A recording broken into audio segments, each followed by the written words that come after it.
Hello, ladies and gentlemen. Hello.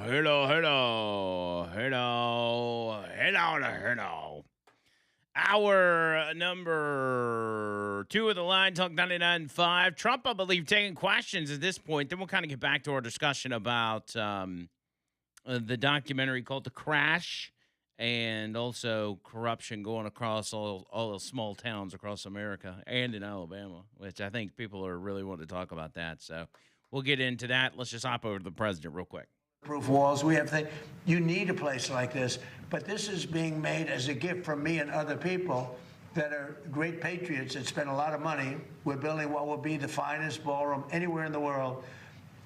If they want to spend money on securing the White House, I think it would be very, very much a good expenditure. But the ballroom is being built. Well, what if Congress doesn't sign off on the security money, sir? Then the White House won't be a very secure place. But then regarding Cuba, there was an aircraft carrier that just arrived there this week, the Nimitz aircraft carrier. Are you sending that there to intimidate the Cuban government? No, not at all. The Cuba, look, it's a failed country. Everybody knows it. They don't have electricity. They don't have money. They don't have really anything. They don't have food. And we're going to help them along, and we're going to help them because the people, because number one, I want to help them. I don't want to on a humanitarian basis, but we have the Cuban American population, much of it living in Miami and Florida. That's a great group of people, amazing group of people, industrious, they're great Americans. They've wanted this to happen. They want to go back to their country. They want to help their country. I hope they're going to stay here, but they want to go back. They want to invest in their country and, see if they can bring it back. Other presidents have looked at this for 50, 60 years doing something, and it looks like I'll be the one that does it, so we'd be happy to do it. We want to open it up to Cuban Americans where they can go back and help. The DNC released a report this morning, their report on the last election on why you won and Democrats lost. One thing that it mentions is how they failed to reach Middle America, Southern Americans. Do you think they've learned lessons from that election, and have you seen that report? I think the elections are so rigged, and we have to do something about it, and we're going to do something about it, but we cannot continue to have, and frankly, the Senate and the House, they ought to get together and they ought to pass the Save America Act so that you have voter ID, and it's so important you have proof of citizenship, little thing like proof of citizenship, and also mail-in voting, which is so crooked. So in Maryland, as you probably saw, they had 500,000 mail-in votes that were corrupt. They were corrupt. They said the printer made a mistake. Don't believe that. And they got caught with 500,000 mail-in ballots that were corrupt. We've got to stop it. We have a country that has a very corrupt. We have more corrupt elections than third world countries have. And we ought to get smart. Pass the Save America Act. That'll be a long way. You have voter ID, voter identification. The Democrats don't want to pass. Now, I'll tell you what, the Democrat voters do want to pass, 87%. But the Democrat politicians don't want to pass. And the reason is they'd never be elected again.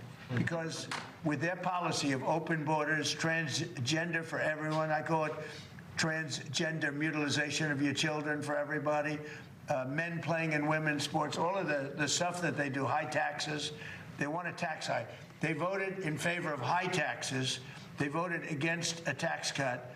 They voted in favor of men playing in women's sports. I don't know what these people are thinking. The only way they can win is to cheat, and that's what they want to do. And we ought to pass the Save America Act. Yeah, please. Yes, Mr. President. I have two questions for you. One of which Philip. First about the ballroom and the second about Iran.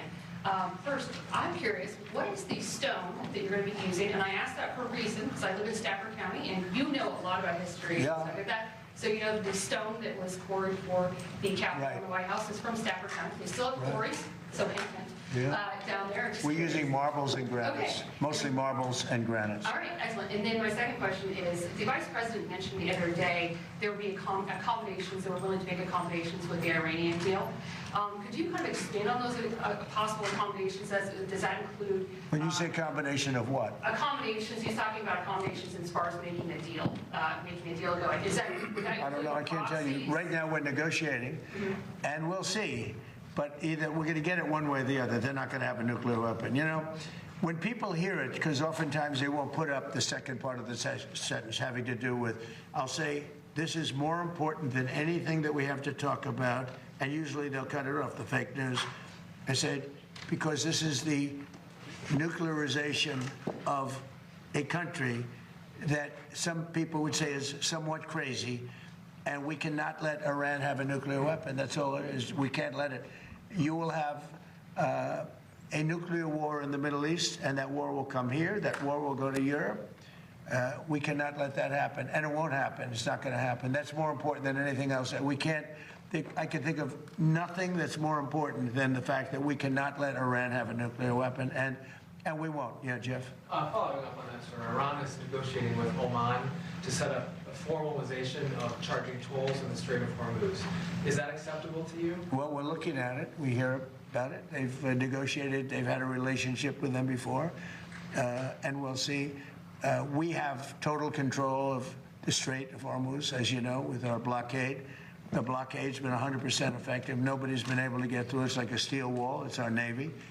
We have the greatest military anywhere in the world. We wiped out their Navy. We not wiped out their air.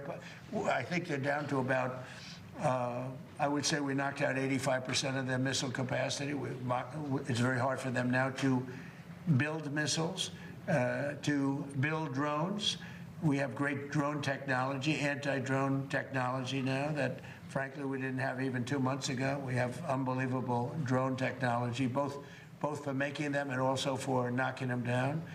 But look, we're going to either make sure they don't have a nuclear weapon, or we're going to have to do something very drastic. And the people of the country, I believe when it's put to the people of our country, they will all agree that we cannot let Iran have a nuclear weapon. Yes, Daniel? Just there's one follow-up on that. How do you want things to end up with the Strait of Hormuz, though? Would you like them to have... Well, we want it open. We want it free. We don't want tolls. It's international. It's an international waterway. They're not charging tolls. Right now, they are losing $500 million a day is what it's projected. I don't know, it sounds like a lot of money, but whether it's 500 or 200 or 300, they're losing a lot of money. There hasn't been a ship that's been able to get through without our approval. And the Navy has done an amazing job. And no ship is going to Iran, as you know. No ship is going to, or out of Iran without our approval. Can they keep their highly enriched uranium? No, we get the highly enriched. We will get it. We don't need it. We don't want it. We'll probably destroy it after we get it, but we're not going to let them have it. Okay? Mr. President, I have two questions. First on deregulation and second on the Supreme Court. You, coming from business, you've seen the effects of what unnecessary red tape can do to business. Do you believe that given the amount of deregulatory actions taken along with this, the pulling back the endangerment finding, CAFE standards, the tax cuts and tariffs, do you believe that you've made the United States the most pro-business, pro-investment country in the world? Yeah, thank you very much for that question, because we are. For every one new regulation that we add, we're getting rid of 20 to 30 to 40, and now it's actually at even a number. In my first term, for every regulation that was added, we got rid of a minimum of 10. And I understand, Lee, that it's up to 43 or 44 right now. So if we add a regulation, we get rid of 43, 44. We're making it a much more pro-business, pro-people. You know, regulations are very costly for the people. They're bad for everybody. They're bad for jobs, bad for everybody. And we have, as of today, we have more people working in the United States than at any time in the history of our country. To me, it's one of my favorite stats. But we have more people today working in the United States than at any time in the history. And this is with the Iran conflict. That'll end soon, very soon. And when it ends, your gasoline prices will go down lower than they were before. You know, I left Iowa a few months ago, and gasoline was at $1.85 a gallon. That's right. And we'll be hitting numbers like that again. Mr. President, on the Supreme Court. But we'll be hitting them in a much nicer way, by the way. We will be hitting them, and we will have a country that will not have a nuclear weapon. Yeah, Daniel? So one is today. Yeah, let me just finish with him. On the Supreme Court, sir, we're still waiting for the decision on birthright citizens. Yeah, birthright. You attended the oral arguments of that. Can you just explain what's at stake with that decision, sir? It's a big decision that we're waiting for from the Supreme Court.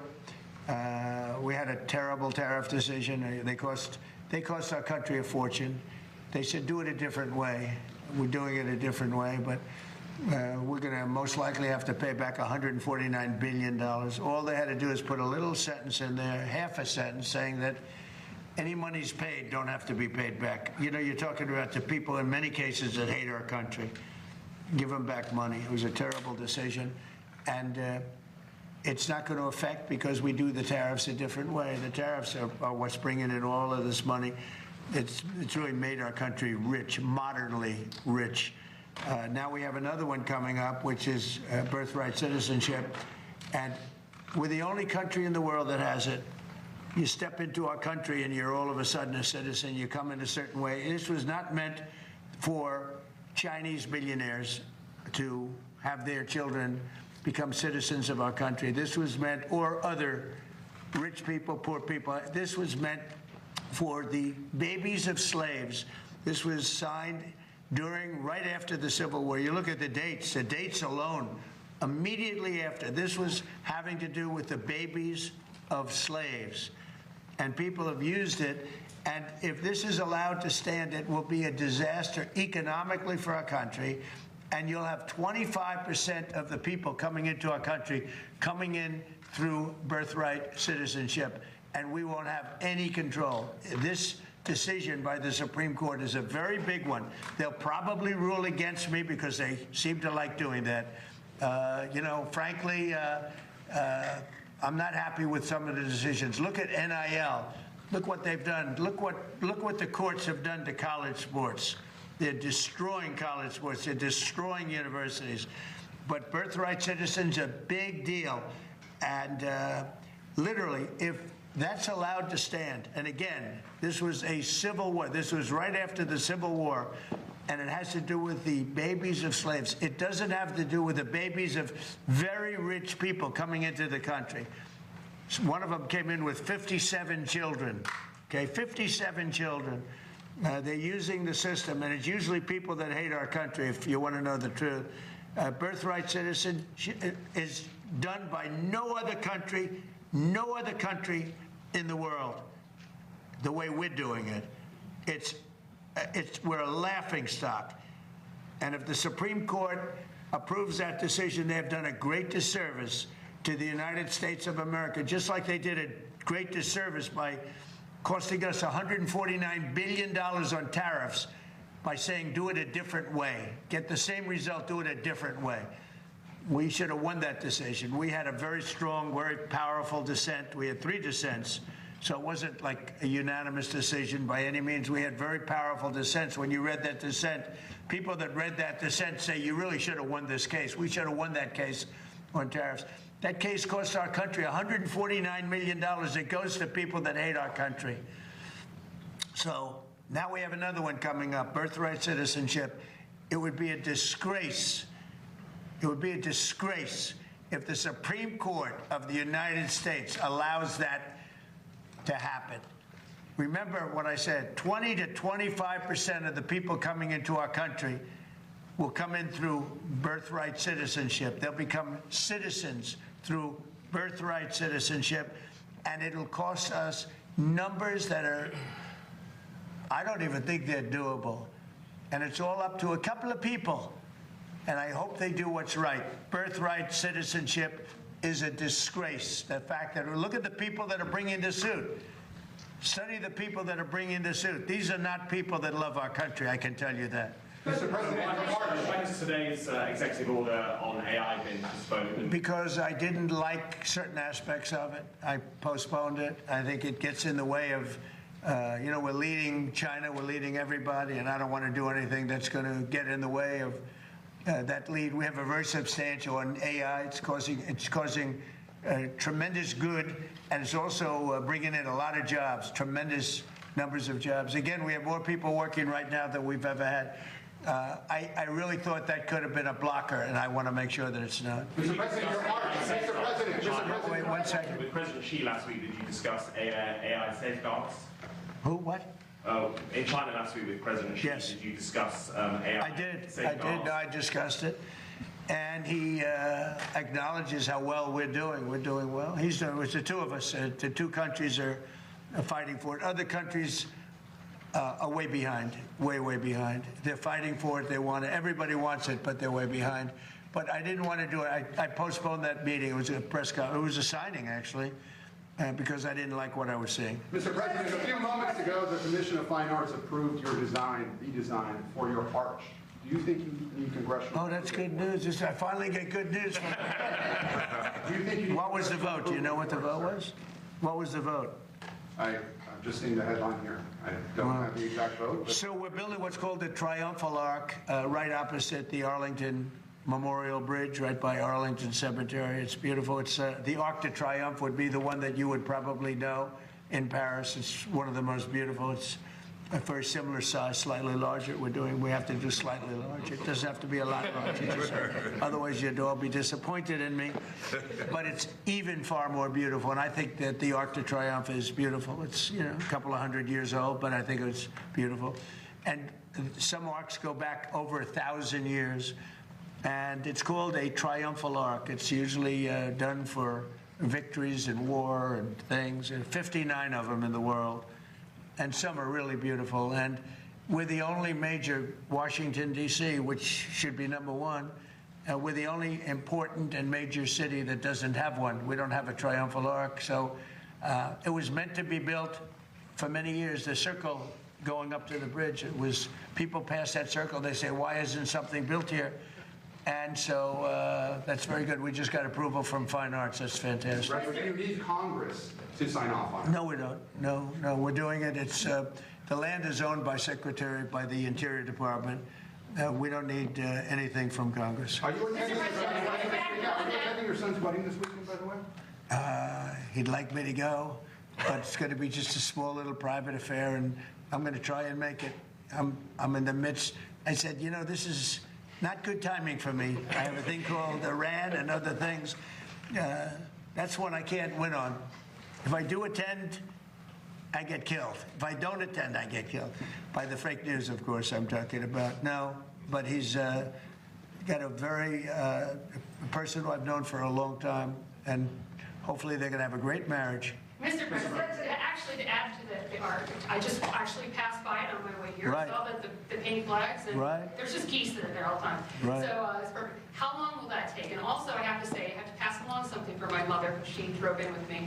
She was amazed by all the people she was seeing on the streets here in D.C. She doesn't get in here as much. D.C. is hot again. She was noticing how clean and beautiful. It's clean. So I'm passing it along. That's right. Well, that's the way I do. Clean. You take a look outside. We had broken path. It was so terrible coming into the White House. It was slate. Slate's a roofing material. It's not a walking material. But the slate was all broken and chipped and terrible. And I put down a new granite floor and paid for it myself, by the way. But I put down a nice new granite floor. It looks beautiful. It's actually getting rave reviews. It's beautiful. It's a terrible having people walking up to the White House and they're walking over broken tiles and broken floors. So now we just finished it. It's going to be finished when the moldings are put on. But you might take a look at it. I don't know if you've seen it, but it's beautiful. Of other things we're doing while you're at it, we have 31 fountains in Washington. Of the 31, not one worked. Now we have 21 working, and the others are going to be fixed. And people are calling and saying, it's amazing what's happened in the fountains. And they're working top level. And my most exciting is the reflecting pool between the Washington Monument and the Washington Monument Lincoln Memorial. It's 2,500 feet long by almost 200 feet wide. It's a massive structure, if you think of it. It's taller than the tallest building in the world. If you sat the building down, the tallest building in the world would not reach the end of it. It's a very big thing. It hasn't worked properly since it was built in 1922. President Obama and Biden spent hundreds of millions of dollars trying to fix it. They didn't. Of course, they couldn't do that. They didn't fix it. It was a mess. So mostly they turned it off, collecting garbage. It looked horrible. And we are very close to getting it finished. And when it's finished, it'll be beautiful. It'll be blue water, dark blue. We call it American flag blue because that's the name of the color that we chose. American flag blue. Can't do better than that. It's a rich, dark blue. And it'll be, I think, very reflective, very, very good. Big project. I decided to do a much bigger job. I was going to just get it open, but I said, let's do it right. Let's get it open and let's have it be good, because President Obama, President Biden spent hundreds of millions of dollars, much more than 100 million, but hundreds of millions. It never worked. In fact, when they finished it, it was much worse than it was before. It leaked at a higher level. They would have to fill it up every single day with water. The whole thing was ridiculous, so they ended up turning it off, and it became like a garbage dump. Well, it's pretty close to finished. So they had estimates of $350 million to fix it. I'll be doing it for a tiny fraction of that. A bigger job than I originally thought I'd do it for $2 or $3 million, just do a base. But now we're fixing up the exterior of it. So we'll probably be in there for less than $20 million.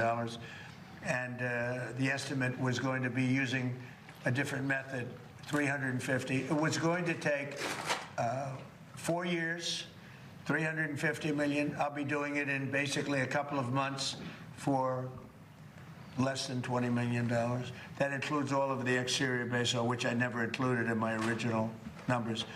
When I went there last week, I saw the exterior was in very bad shape, as well as the interior, so I said, we're going to fix that too. The stone.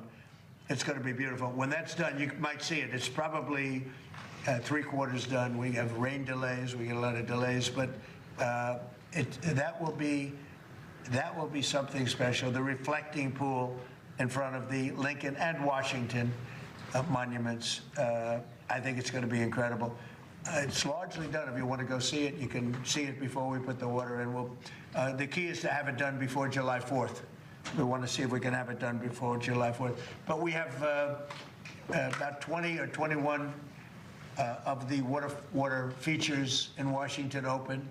And I can say we top of the line. They look better than they did the day they were built. Some of them have been closed for 25, 30 years. There's been no water for 25 or 30 years. And they're really beautiful. Some of the fountains are as beautiful as I've ever seen. And you probably see them. And in addition to that, you brought up something. Washington, D.C. is now a safe city. We had a city that was one of the most unsafe cities anywhere in the country. And now it's considered a very safe city. Restaurants are opening. Restaurants were closing. You couldn't go to a restaurant. The restaurants were closing all over because of the danger from during the Biden administration. Okay, I'll go ahead and hop in here because we got to hit a break. We've been blowing through them. Right there, he's talking about the reflecting pool, having it done by the 4th of July, which was obviously the objective from the beginning for the big 250th birthday celebration. The 250th birthday of America. But I gotta say, as much as was there, and you never know. I mean, sometimes you get some good ones, sometimes you don't. But the one thing that was so incredibly distracting during that Q&A with the press was one of the guys in the background, and I don't know who it is because his head's cut off in the shot, is a guy with a large belly and a shirt that's a little too tight, and he's obviously got an Audi belly button. And I'm just here to say, if you have an Audi belly button, you gotta do some, tape that thing down or something if you're Looks gonna like wear a nose. It kind of does, and that's just, not to make fun of people, but it was distracting.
Hey, meow.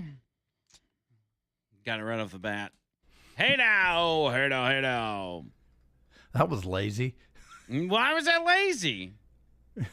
Because. I just, Yeah, I what- saw an opportunity and I got it in. What does a cat say? Meow. Okay. All right. Now it's up to you. But we can't say anything about what it is. Right. Like what we're doing here. Yeah, but that takes the challenge away. Yeah. You know, when you just do it like, yeah, you're just joking. Just joking. Okay. Trump's still taking questions. I didn't feel like we really got a whole lot out of it. You know, some of it's just kind of, you know, repetitive, which, listen, nobody's going to play more Trump than I am anyway. So every time Trump's speaking, we bring it to you guys. But I got a feeling he's about to wrap it up, so I'm not going to drag it out any further. Yeah. Hey, a quick reminder. Oh, go ahead. On the Jawbone Jam video I'm putting together, if you attended and you have pictures, we already have some folks that have done that. If you would send it to an email account, it's called JawboneJam26,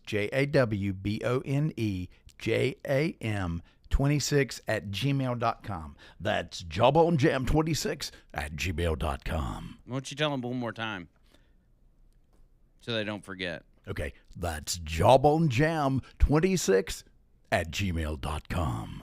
All right. JumboJam26 at gmail.com. Pictures and videos, whatever you got from Jumbo Jam, send them there. Also, we're live on TikTok at the Andrew Mclain. John Bird and I both. If you want to simultaneously watch us on YouTube and TikTok, we're just putting our tentacles Just go out crazy. there. Just go crazy. And John Bird will never show his face to people. He's like a Mexican wrestler. You know, they always wear a mask. He will not let people on TikTok see his real face. He's always got some filter on that makes him look super creepy. Now this one may be a little creepy. This one's very creepy. Yeah, very creepy. My head's kind of small. Deep South Construction Pros. Let me tell you about them real quick. Those are my buddies who are out there taking care of your home needs. And what do I mean by home needs? I'm talking basement waterproofing, crawl space encapsulation, things of that nature. Also foundation issues. You got to have somebody like that on your team to take care of those if it's something that you've never visited, if you've never dealt with that problem or even thought about it, and you just, for instance, there's a lot of people out there that think just your basement just smells weird just because it's a basement. It's underground or halfway underground or whatever, and it's just the basement smell. But that's not always the case. Sometimes that musty, mildewy smell is water getting into your basement somehow, and as that moisture gets down there and hangs out and doesn't have anywhere to go, it ends up turning into mold and mildew and all this stuff that ends up deteriorating your house, making your family sick, end up causing foundation problems. It's a whole thing that a situation you don't want to find yourself in. So get on top of those things. Reach out to them if you see, if you smell that, if you see it, if you see cracks in the brick, if you see floors and walls separating, if you're seeing just weird stuff, doors and windows not opening and shutting like they used to. Call Deep South Construction Pros. They're friends of mine. Make sure you let them know I sent you. These guys are going to take care of you. Deep South Construction Pros, 256-305-1854. That's 256-305-1854. And on their website, deepsouthconstructionpros.com, has got every bit of their information. deepsouthconstructionpros.com. Now, let me revisit. There's so much going on today. We've got also a news conference where the DOJ is updating on a major Minnesota fraud bust, which can go back to what was it? I think it was, and I don't know that that's what this particular press conference is about, but it's probably got something to do with it. A Somali-linked daycare owner, which was kind of at the heart of the infamous 250+ million Feeding Our Future scandal. They were supposed to be feeding needy kids and all this kind of stuff, and it turned out to be a big scam, and they were just making things up. They were making up the meals. They were making up the children. Well, that lady, and that Somali in particular, her name was Fahima Ige Mahmood. Mahmood. She has been slapped with fresh federal charges on top of what she's already got for allegedly pocketing $4.6 million more in a separate daycare subsidy fraud scheme. So it just keeps on racking up, baby. Keeps on keeping on. And so, again, I don't know if they're going to mention that or not, but maybe they will, maybe they won't. Just a quick, brief scan through the text messages. Let me do that real quick because I left y'all hanging like over an hour ago where we were talking about small town BS, small town court systems, and how some people just get railroaded. Hippie says the Brookside thing went down in 2022. Police would sit on I-22 for writing tickets, even though the city limits don't include the interstate area. Yeah, that was a big one. Craig says, just remember, JB, at 62, at 27 will hurt you. Okay, I'll remember that. Yeah, 2027 is going to be a tough year. That's what you meant. I know. I'm glad. Joe said Empire, the drug capital of Alabama. Jeff says Oxford, Alabama is a state line mob. Everybody's got beef with their own hometown or a particular town. Richard the Cop with an AI picture of Nick Smith in a jumpsuit. I guess it's a Nick Smith action figure. It says wanted by the FBI. Dr. McReady says Empire is a popular American musical drama series that aired on Fox from 2015 to 2010, created by Lee Daniels and Danny Strong, starring Terry. Oh, he just probably Googled that and copied it. Mississippi, what's the name of the documentary? It was called The Crash? The Crash? Is that right? Just The Crash. Tony says every year it's a new Pell City head football coach, and every year is a new problem with the new head football coach they hire.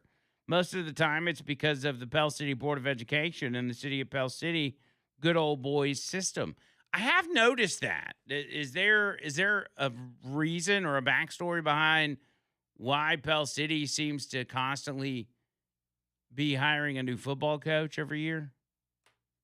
Didn't they do Russ Probst at one time? Yeah, I think they did. For 1 year? They go through them.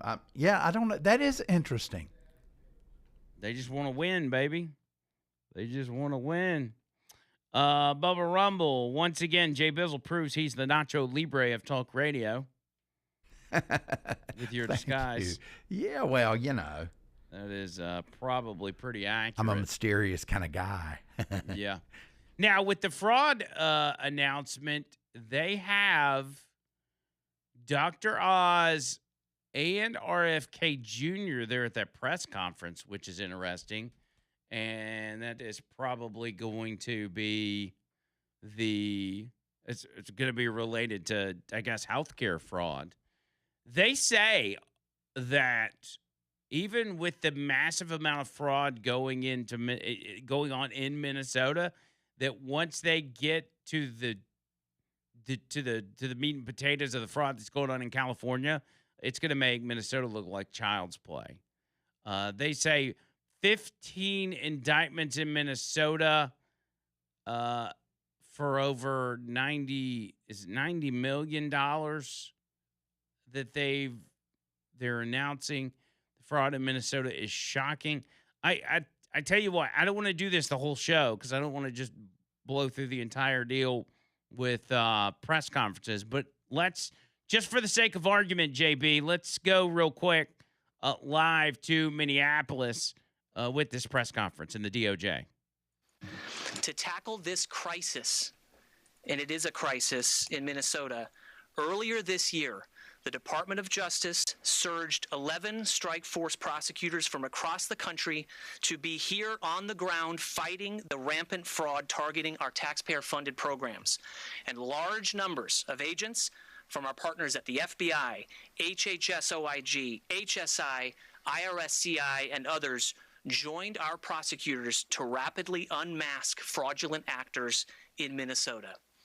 These agents and prosecutors have been working around the clock to root out the criminals stealing taxpayer dollars, and I am proud of all they accomplished in such a short time. Their hard work made today possible. Make no mistake, today's charges are unprecedented. They include the highest loss amount ever charged in a Medicaid case in Minnesota and the largest autism fraud scheme ever charged by the Department of Justice. The common theme throughout these cases is fraudsters exploiting vulnerable programs and vulnerable people to enrich themselves, no matter the consequences to the programs or to the people. For example, one defendant is charged with defrauding the Integrated Community Supports Medicaid program. This program is designed to help individuals with disabilities live independently. One patient was supposed to be receiving 24-hour care through this program, but he was actually being serviced by a fraudster and received no services. This patient was later found dead.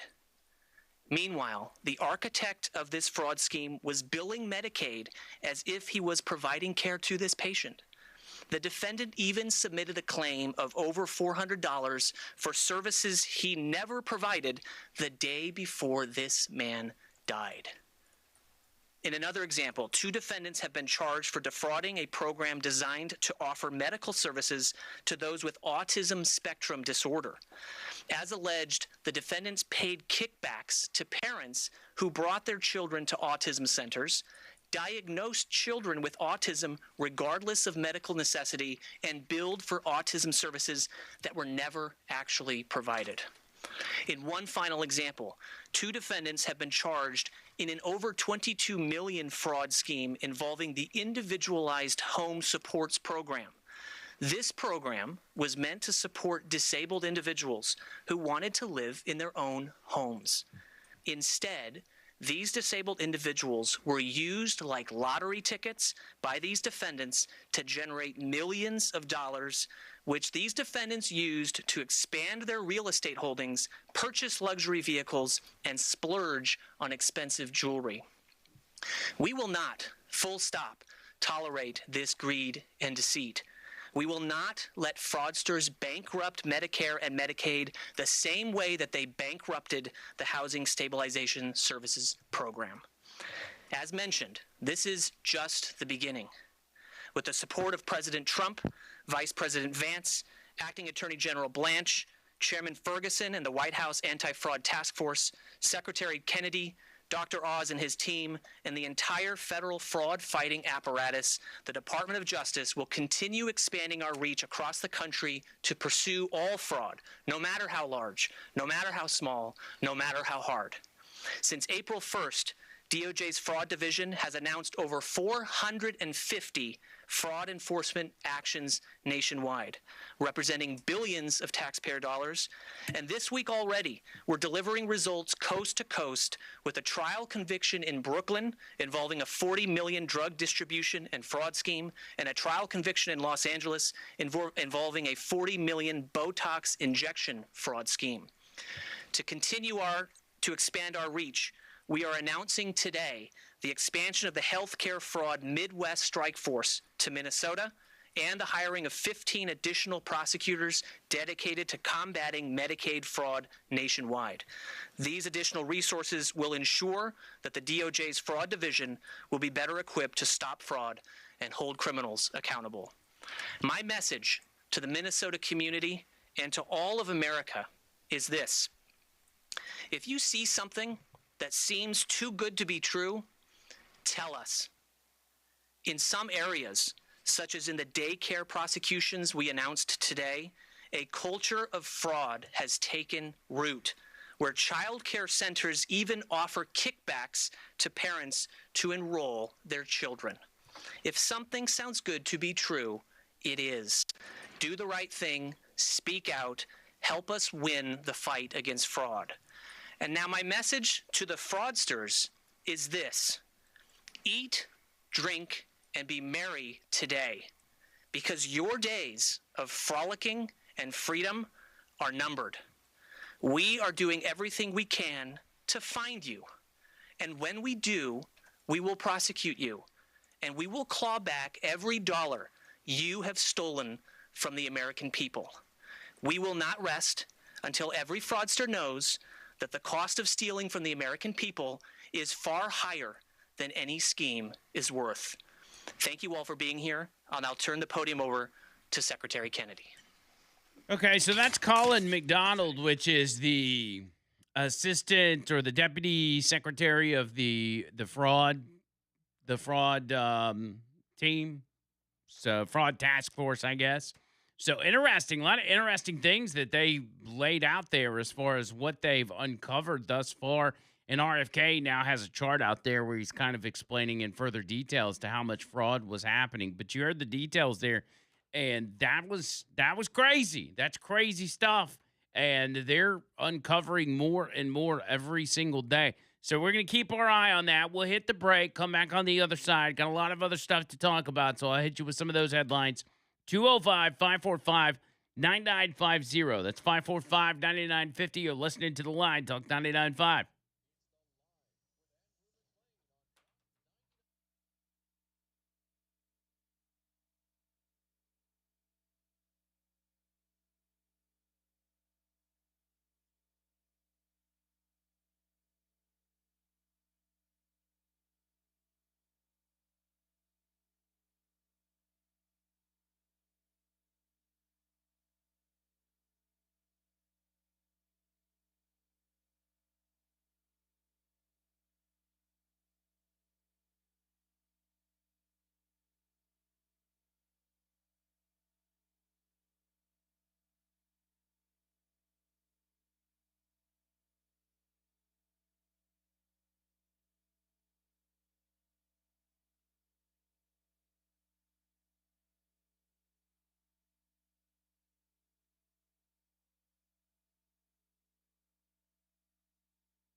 Yeah. 205-545-9950. I'll mention this just because this is something that we were talking about earlier. David says, talk about small town fraud. Hamilton, Alabama has a church that has bought up most of the town. Some call them a cult issues going on there. One recent event was a church leader admitted to messing around with children. This man is the son-in-law of the head of the church and son of a local judge. The man in question has not even been arrested. The story has the town in an uproar. That's wild.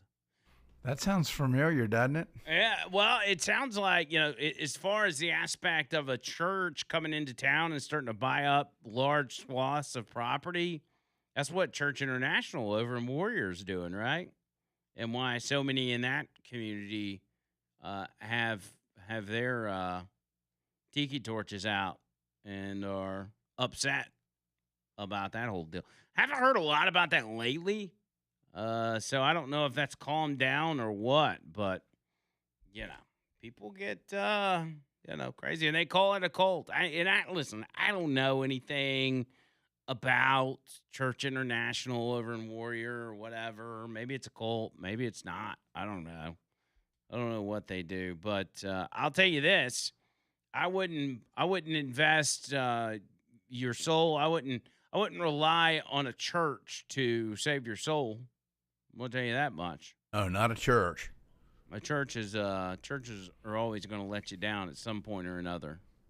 So, but listen, some people they do. They give everything to their church, and their church can do no wrong, and it's just churches, much like people, are going to let you down. Pastors or clergymen or whoever. Human beings are going to let you down. Yep. It's all about a relationship. Mm-hmm. All right, so let's go through a couple things real quick. First off, Vanessa Trump sadly announcing she has a breast cancer diagnosis, which is very sad. She's 48 years old, not that old. She said, I want to share a personal health update. I've recently been diagnosed with breast cancer.